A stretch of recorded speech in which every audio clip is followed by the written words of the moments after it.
I'm Robert Maltbie. This is Maltbie's Minute on the Market, joining you tonight from the city of excess.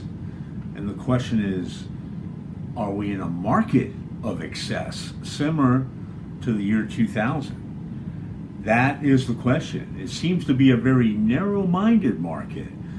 Fewer and fewer stocks seem to be working right now, and that is something to consider.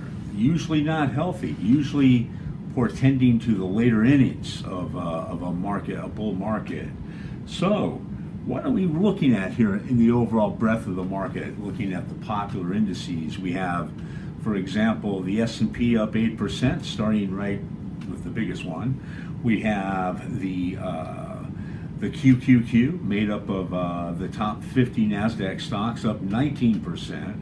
And we have the Russell 2000 unweighted small cap index down 3%.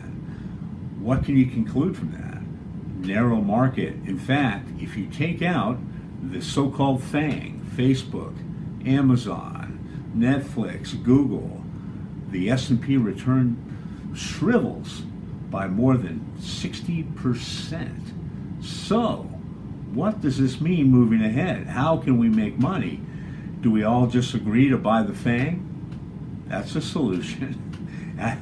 And then go gamble.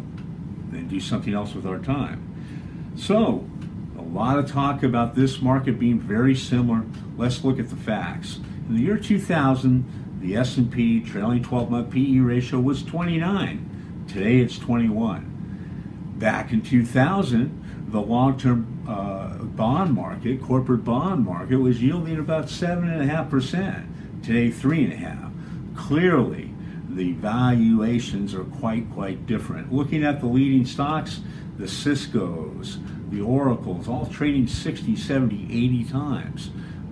Today, we've got Google at about 30. We've got Apple at about 18. We have Facebook at about 40. With much higher growth rates than you would think with those types of multiples. So these companies are near monopolies. That's the theme for another conversation. Well, should we be on the sidelines right now? What should we be doing? Well, the market, based on some other fundamentals like leading indicators, up 2.4%. The consumer disposable income up over 4%, and consumer confidence up 27% year over year, all portending to some good support for the economy moving ahead. And this is pre-tax cut. The Trump administration has not even had the chance, and may not get the chance, to cut taxes. So, in summary, with these excesses, some of the key excesses are certainly worth talking about, like Bitcoin, up the Bitcoin ETF up 240% this year. Want to cry? No, I think not. There certainly is some excess there. The mainstream media with the leaks, making money on their digital subscriptions. Funny parallels with insider trading. Ill-gotten growth, unsubstantiated sources, maybe illegal sources.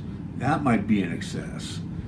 So, at the end of May, we have a market very strong, but very narrow. Come to our website at millennium-asset.biz for more research and information. Thank you. I'm Robert Maltbie with Maltbie's Minute on the Market.